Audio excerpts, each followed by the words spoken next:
Okay, so here we go with another video, and I had to redo this video again because I'll just be rambling, and I want to get straight to the point, straight to the facts, and straight to everything. But this is not going to be an in-depth story time about my suicide attempts. This is just going to be about me having depression and what came with it.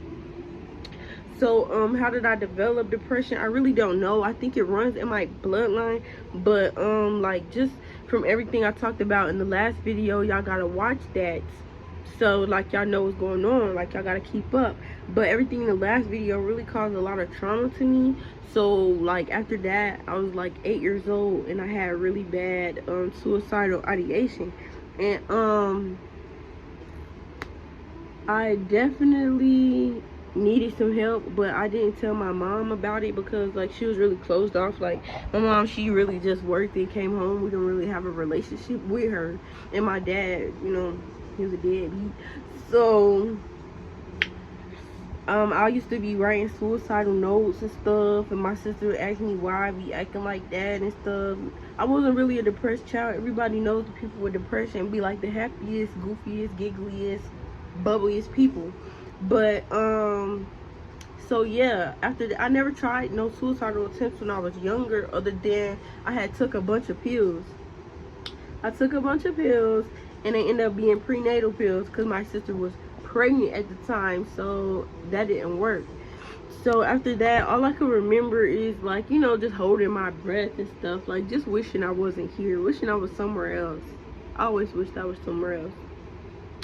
But I never really wished I was dead. I just wished I was in a different situation, you hear me? But so when I got older, like the depression got a little better, I guess, because life did get a little better. But it did get a little worse at the same time. But I remember my second suicidal attempt was when I was 16, or yeah, I was like 15, 16. That was the 10th grade. And I had cut myself like 4 times. Why did I do that? Because I had the space and opportunity, and because I was pissed the fuck off. I was pissed the fuck off.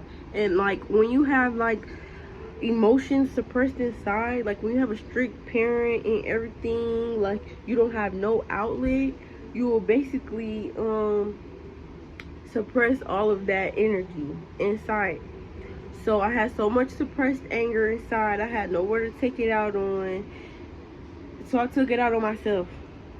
And it's like, you can't judge me for what I did in the past. I basically explained that situation like I was a kid. So I don't really, you can't hold me against, like you can't hold nothing against me for doing that as a kid. Because I was still learning, like still trying to find a good coping mechanism for everything that I was going through. So, yeah, my dad had just sent me some money, but it was like a snowstorm where I'm from. So my mom was talking about she couldn't take me to go get my hair done. Yeah, so I was pissed the fuck off. And if you know, then you know, like that hair, being pissed off about your hair, the different type of pissed off. But of course it was like other things added on top of that. But yeah, so then about, I would say about 5 years later, when I was exactly 20, because I know that I was scared to turn 21 because all of the stereotypes they put around turning 21, the bullshit, like I was just scared, like just a scared little girl in this big old world, in this new city, Atlanta. So I was just basically comparing myself to other people's lives. I had a boyfriend at the time, and he just really used to piss me the fuck off. So like I just felt like my life was going to shit. So what I did,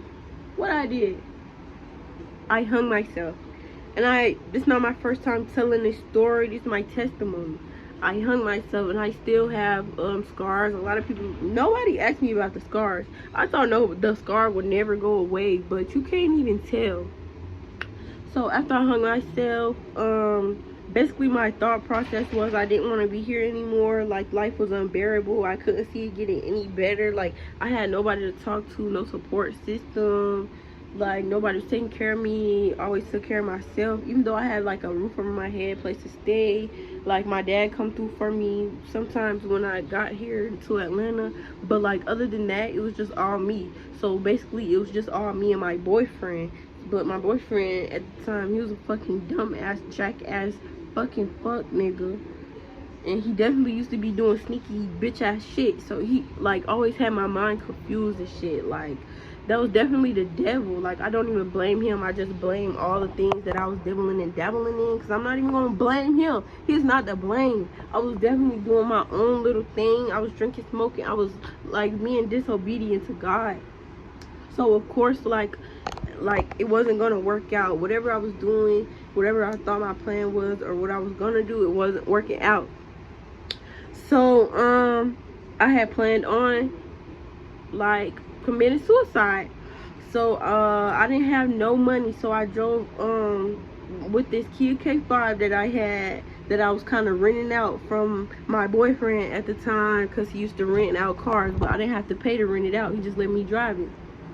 And I was not ready to get that motherfucker up, because I was having too much fun in that race car. Like, it was real fun. But that's beside the point. So I drove myself all the way to Buford Highway till I ended up running out of gas. And then after I run out of gas, I just tried to find somewhere I could jump off, like a hotel that I could jump off their staircase, whatever. So after I got to the motel, I'm like, oh hell nah. But I didn't even say, oh hell no, but I definitely contemplated if that was what I was finna do and how I was finna do it. So I went to sleep in the car. I know that. I went to sleep overnight, and then around the morning time, I tried to like get some gas money. I went to the gas station and asked, I was 20 years fucking old. So I went to the gas station and I asked them if they had like, I asked like two people if they had like some gas money they could give me, and they told my bitch ass no. So I didn't have no way to get back on the south side. So I just stayed out there, and I just thought it was my fate to go ahead and commit suicide. Cause how the fuck I'm gonna get back home at this point? Like, I'm embarrassed as fuck. My dad already seen me at home. Before I had just left home, I had a gun to my head in my dad's room, and he had came home out of the fucking blue. So I had to run out the house, and that's how I got in the car. So I got in the car, went all the way to Buford Highway, and then like slept overnight, went to the gas station, contemplated what I was finna do. Then my friend, he sent me some money. He sent me some gas money. I told him I needed some money, he sent it. His name was Kid. Kid always come through for your girl, for real. But that day I was on some bullshit. So I took the $15. What I do, I put $9 in the tank, and like $9 to go get me some food or something.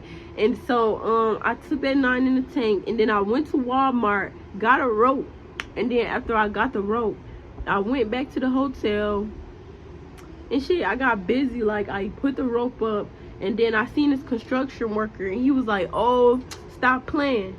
And then I was like, I ain't playing. So after I seen him go around the corner, I went ahead and hung the rope up. It's a lot of details that like don't even matter. But so I stole the rope at Walmart. Of course, I did not buy the fucking rope with my $9 I was gonna get some food with. I don't even know if I got some food. Like, I don't know. But end up hanging myself. I don't know how I got down, but when I woke up, they said like I was finna die. I had like 10 more seconds to live. Like, if I wasn't cut down, I was finna die. So they cut me down, and I was laying flat on my motherfucking face on the sidewalk, flat on my face. I still got like, my toe was messed up. This right here from like when they cut me down, and I just landed on the fucking ground, landed on the concrete. I was laying on my concrete when the fucking people came to pick me up. And then they was like, oh, she must be high, da da da. I was mad as fuck. I couldn't say I wasn't high, because I couldn't talk, I couldn't move. It was no life in my body, no air in my body, like no strength in me, cause I was finna die. So yeah, life flashed before my eyes when I did that shit, everything. all I was thinking about was all the shit that I didn't get to do yet. I was only 20 years old. Like, that is so crazy to me. Yeah, so that's my testimony. I told that story at like 2-3 different churches, because I'm really not ashamed. Like, I've been going through like suicidal thoughts for a long time, and a lot of other people do too. Men go through it, women go through it, and all. But after they picked me up off the ground, put me in the ambulance, I was hurting like fuck. My neck hurted so motherfucking bad. My toes hurted too, but my neck hurted so motherfucking bad. Like, I don't even know a pain that feel like that. Like, just imagine, like, trying to move your neck. This shit hurt. Yeah. So they locked my ass in the psych ward for 3 weeks, and I didn't know that I needed that, but I definitely needed that. They locked me in the psych ward for 3 weeks because they said that if I got out of the psych ward, got out the hospital and did that again, then somebody in the hospital was gonna be in trouble. They was gonna be liable for me. So they told me they might even keep me in there for a whole year, and I was sad as fuck. When I was in the psych ward, I seen a pregnant lady, I seen some white ladies, I seen some crazy ass niggas, I seen some crazy ass hoes that look like regular females, but them bitches is throwed off. I was regular in that bit. Like, I was not crazy. I'm just battling with depression. You feel me? It's a real life battle. You gotta fight back. But ever since God came into my life, I don't really be suffering from depression anymore. God will fight your battles. So make sure y'all rely on him. Rely on God every day. Wake up and pray. Go to sleep and pray. Everything you do, pray, because God is there with you. Yeah.